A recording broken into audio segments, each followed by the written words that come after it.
What's going on, everybody? Welcome back to the channel. Today I've got an interesting video for you guys. I'm going to teach you guys how to add more color to your Bloxburg builds. Let's get right into it. Alrighty guys, so I have a bit of a cluster here for my landscaping, and so what I'm going to do is I'm going to paint these trees all different colors. I'm going to use earth green for this pine tree here. I'm going to go to parsley green for this one, and then another common one I'll use is slime green. You'll see these a lot of my builds. This is a common trio of colors that I will use. It's really good when you're having massive trees like these because it adds a lot more depth to your build. As long as it's different sizes, make sure you don't have two trees like this that are the same color, or maybe even don't even have them different colors like that, because that just doesn't look that good. You can add more depth by resizing them and then rotating them or moving them around just like this. Adds a lot more depth to your build. And then now for your rocks, what you need to do is don't have it like you have one with dark stone gray, your next one is bright like this. The same color palette that I will use for my rocks is I'll use medium stone gray, I'll use oyster, I'll go to fossil, I'll use cloudy gray, and maybe you'll see me use ghost gray or occasionally flint, but very rarely flint. For now, I'm going to use ghost gray since this is gray here. My bushes, what I like to do is I used to like to do sand green whenever I had slime green on my trees, but for now I've kind of resorted to going to slime green or maybe even moss. Moss looks really good too. And another way that you can use color in your builds is, so as you can see, moss does not look good for this, moss does not look good for this bush. I'm going to go down to maybe something that blends in with this slime green here that isn't the slime green. I can use my color wheel as well, so if you have that, just make it slightly darker. I think that looks pretty nice. And then you can change the color of your flowers to add in more color if you'd like. Maybe even using linen like this, because I actually use linen for my mushrooms. Speaking of which, this plant here and this bush here, I both use the earth green on both of those. And that's what makes them look really good. It blends together, but you can tell there's a lot more depth there, and there's a lot more plants than there actually looks. Because I mean, like, this bush kind of blends in with that one from far away, but you can tell that they're obviously not the same. These are the same color, same thing. So that's what I would do in my landscaping. Even sometimes whenever it comes to like on the ground stuff, you know, like maybe you'll see me sometimes just outlining stuff. Like this is a common thing I'll do is I'll use the larger rock and I will resize it all the way down. And then I will just place a lot of them out just like this. Like I'll just place them all like in a line or something like this. Not like exactly this. But then I'll paint them all different colors. Like I'll use medium stone green for this one. I'll use oyster for that one. I'll use like cloudy gray for this one or two. And then I'll go to like fossil, and then I'll go to oyster and then medium stone gray. That's just what you can do down more depth. And then maybe if you have something like this, or you have two in a row, just resize one of them. Looks a lot better. And then you can resize one like that's the lone color. It just looks a lot better. This adds a lot more depth to your builds. This makes it look a lot more realistic as well. Because if you have a lot of stuff that's the same color and it's not oh yeah, that's another thing actually I wanted to talk to you guys about. That just reminded me. Make sure you rotate your stuff or move them around, because I get kind of tired. You see this tree here. If I just have a bunch of trees placed like this, it's the exact same rotation. Does not look good. And so if you have the resize tool, obviously you can use this. That helps out a ton. I actually don't use the rough tree that often. I will use it for a custom bush design, but that's for another video. I would use the pine tree, which isn't too noticeable, but like even the large organic tree, don't have them all just like this, because that just doesn't look that good. Rotate them around. I like to just spam R sometimes as I'm going around, and it depends on the angle too, like from like the house. I kind of work that stuff out later, but as a beginner, what I did is that if I was just spamming him around to fill in space, I just go like this. I just hold down R and start clicking. Adds in so much more depth, and then you can go through and resize some of them however you would like. This is just another way that you can make your builds look that much better. It's the tiny stuff like this that you kind of have to focus on and make your builds look better. But anyways, going back to this little grass patch thing right here, if I want to complement this with something down here, if I normally am outlining this with rocks, I'll go to slate down here, and I will change this brown. I'll work with the brown quite a bit. I like to use a brighter one sometimes, so just brown itself works, but pine cone is another one that works. This one looks more realistic in my opinion, the pine cone one does. And so you can place a lot of stuff on this obviously, but I like to use this kind of darker ground feel if I'm going for something like this where I'm outlining it with rocks. Unless I'm outlining like a river, then I won't always do that. But it just depends on the build.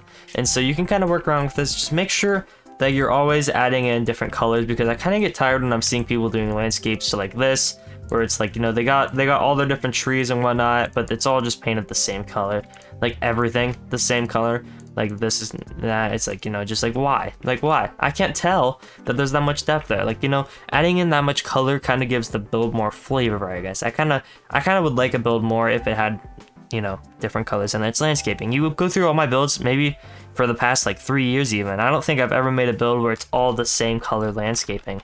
Unless it's a winter build, in which case, let's get right into that. Since it's about to be fall and winter, let's give you some fall techniques here. So one of the colors that you can use is bronze. This is a very dead tree kind of vibe. And then next up, what you can use, I use sand red occasionally, or I'll use copper, but that's very rare. Sometimes medium red, but that's also really rare. Tawny is a really good one. This is one that if I'm going with bronze, I'd like to use tawny as well, but sand red also looks pretty good. And then if you want to keep a little bit of green incorporated in your build, you can use grime. Grime is actually what I use for my grass color in my neighborhood, but that's also just kind of iffy at times.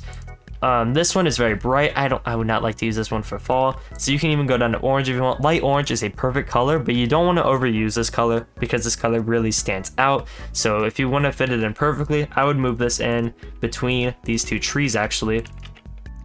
Like maybe just right in here, I'd put it so that way it's like kind of standing out, but it's also hidden because if you have it on its own, it doesn't look that good.